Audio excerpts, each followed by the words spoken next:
For those who attend, college often holds a special place in the heart of many, and even this jaded, disillusioned heart, yours truly, is no exception.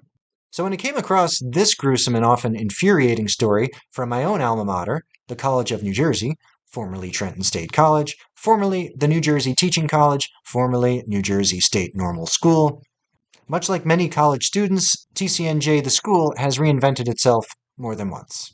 I simply had to cover it, despite it being less historical and very much in living memory. A New Jersey true crime featuring yet another troubled investigation, this time from 1977, the murder of Sigrid Stevenson in Kendall Hall.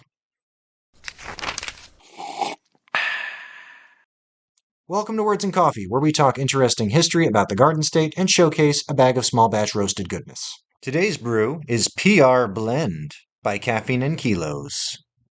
And the history is the 1977 murder of music graduate student Sigrid Stevenson. Let's get to it.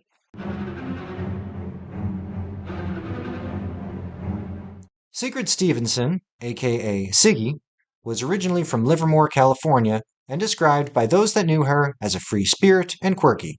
She came from a close-knit family and demonstrated a talent for the piano from an early age. She never made a habit to sprout roots and traveled much of the US and Canada by way of hitchhiking, what she referred to as her trusty thumb. I certainly knew a girl like that, and I'm sure many of you did too.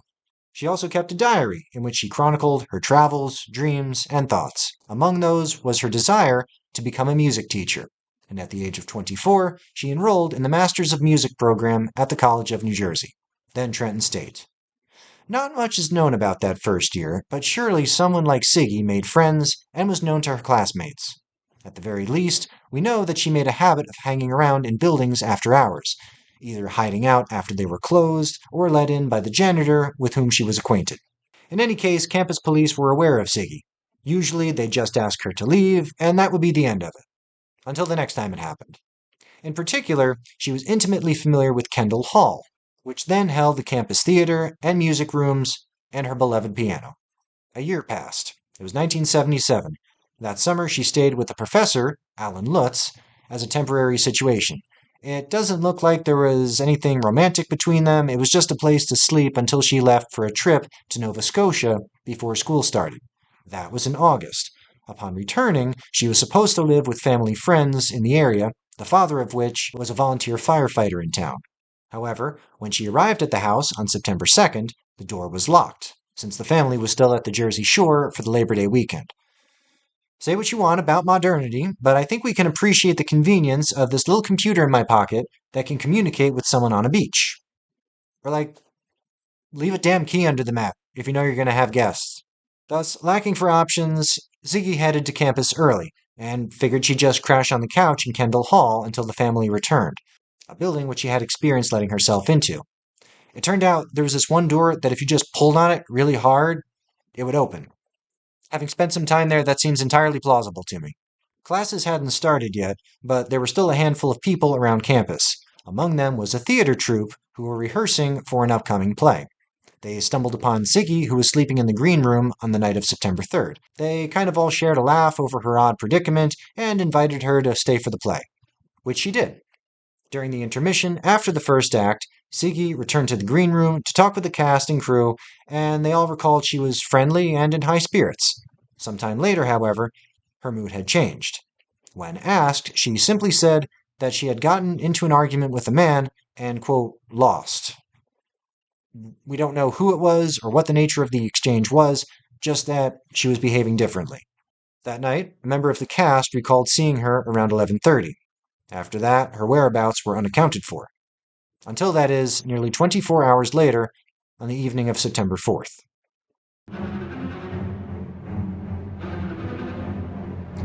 Alright, fair warning, you know why we're here, but if for some reason you clicked onto this video thinking it was a lighthearted comedy, then please consider this your last chance to peruse puppy videos. That'll do it. Around 11 p.m., the night of the 4th, campus police officer Thomas Kokotajlo was making his rounds. At the time, he was only in his early 20s, a couple years younger than Ziggy. Passing Kendall, he noticed a green bike chained up in front of the building. He figured someone was wandering around the building, he'd tell them to leave, and that was going to be the end of it. Instead, he explored the dark halls for a while until he arrived at the theater. A figure was laying on the stage. At first, he thought it was someone sleeping, as they were wrapped in the piano cover like a blanket. Seeing she wasn't moving, he thought it was maybe a prop for a performance. But on closer inspection, he noticed a large pool of blood. She was naked, except for her blouse, which had been tied around her head and neck, probably in an attempt to gag her. Her jeans were near a pile of her other belongings. Officer Kokotajlo checked for a pulse, but finding none, and with her skin cold to the touch, he called in this gruesome discovery. Ewing police soon took over the investigation, finding no physical evidence around the victim other than her personal belongings. That is, no obvious murder weapon or fingerprints. They conducted interviews and an autopsy. The second one first. Ziggy had been beaten to death by a hard, blunt object striking her head and face. There were also signs that she had been restrained, evident by marks on both of her wrists, and semen was detected. So yeah, pointing to a particular motive here. As to that last bit, you'd think slam dunk evidence-wise. But since it was the 70s and they couldn't match DNA at the time, it wasn't actually all that much to go on. Put a pin in that because we will come back to it. That she was cold to the touch also wasn't much to go on since there are a number of factors that can affect body temperature after time of death, so with only a rudimentary version of forensic science to go on, compared to modern standards anyway. No cell phone records, no security cameras, just eyewitness accounts, such as they were, and what was found at the scene. Despite the relatively low number of people on campus at the time, before classes and all, the police interviewed hundreds of individuals to varying degrees. This included Dr. Lutz, campus police themselves, anyone who might have interacted with Ziggy. From simple witness statements to polygraph tests and even search warrants, but unfortunately, none of it was conclusive or especially damning. And so, as often seems to happen in situations such as this, the police got creative.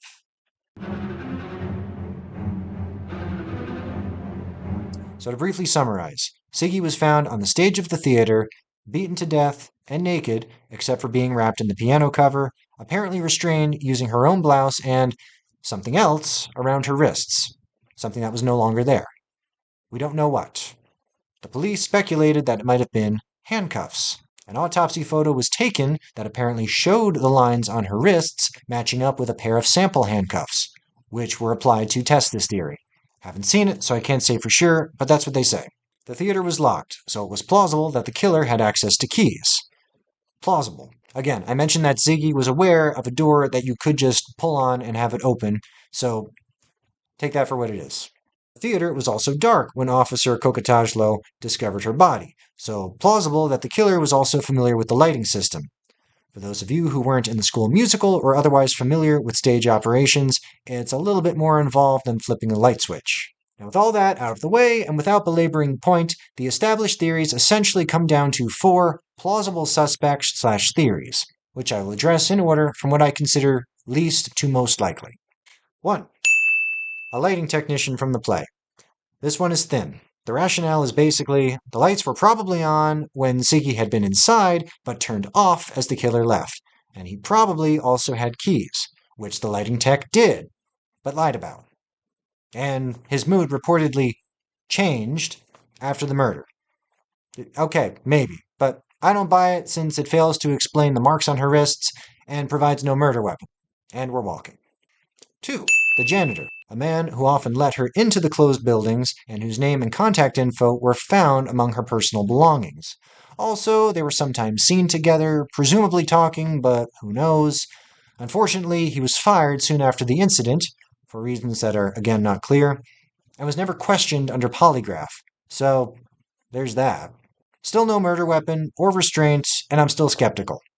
Which brings us to 3. Campus police. Alright, now we're getting somewhere. We have, count 'em, a blunt instrument in the form of the nightsticks, a readily available restraint in the form of handcuffs. Also, they had keys to the building. So there's potential opportunity, and the Ewing police took this particular theory pretty seriously. All campus police were photographed, their equipment was checked for blood, I guess just on the off chance that the perp didn't bother to wash or dispose of the murder weapon during the interim period. Also, recall that Ziggy was known by campus police for being in buildings after hours, and they often escorted her out. Maybe she got mouthy once or twice, and they didn't care for that. Not one bit. A few of their homes were even searched, but perhaps unsurprisingly, nothing was turned up. But sort of sticking with that whole cop theory, 4. Charles Farrington Judkins, aka Chuck. By far the crowd favorite among those familiar with the case, and for really good reason. Alright, buckle up, sports fans, because we're going in feet first. So, Chuck was a member of the theater troupe in the play Siggy had been watching. Unlike the other actors, Siggy and Chuck also had some prior interactions. In the playbill, she had underlined Chuck's name and wrote, "Nice guy, bought me a beer." Okay, so far so innocent. Now, do you want to take a guess about what character Chuck was playing in the performance? Hint, he had a nightstick and handcuffs. Mother of God. But not so fast. See, the real cops noticed that as well. And so they brought Chucky in for a little chat, going so far as to hook him up to the polygraph machine for the duration. A test which he passed. Now, these aren't 100% accurate, right? It has been noted that Chuck, being an actor, might plausibly, potentially, could have done, maybe lied convincingly. Recall that no one seems to know where Siggy was between leaving the play on the night of the 3rd and when police found her the night of the 4th. Okay, circumstantial, bordering on refuted. Or is it? Years pass, nothing. And then the story starts getting attention as a cold case. A woman named Susie Banks made a rather, bold claim upon hearing the story. See, it turns out that Susie was acquainted with Chuck. They dated in the 80s, and she didn't have a lot of nice things to say about her former beau. By her account, Chuck was a serial abuser, and one night during a particularly awful episode, he threatened that he could kill her and get away with it because, drumroll, he had done it before. Holy crap, well that seems pretty cut and dry. We got to get this guy in, get him to give a statement. He died in 2016. Shit! Right, but we got DNA evidence. I mean, 23andMe is like a cheat code for cold cases. Does he have a brother or something? He's got a brother. In fact, we got in touch with him. Well, what was the result? Not a match. And we're back to square one. Or are we?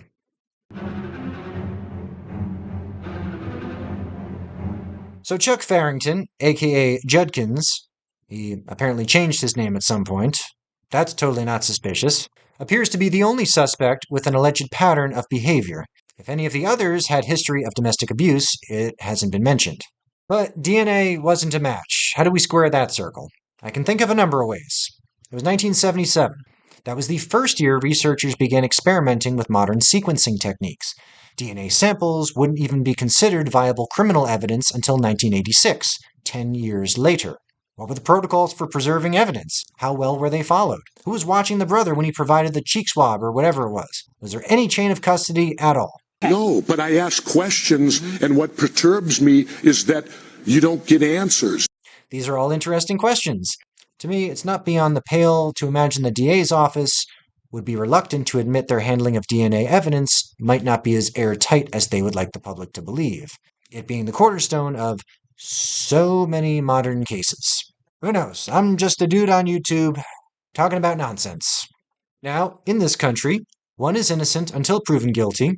We typically don't convict people on the lack of evidence or just being creepy. That's pretty creepy. Right, yes.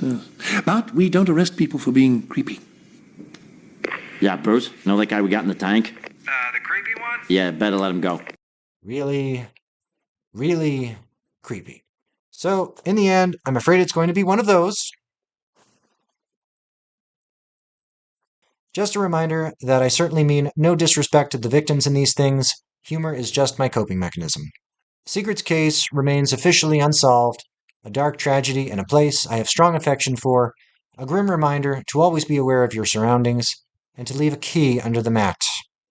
That'll about do it for me. If you stuck with me this far, thank you so much for watching. Sources in the description as usual. This has been Words and Coffee. Until next time.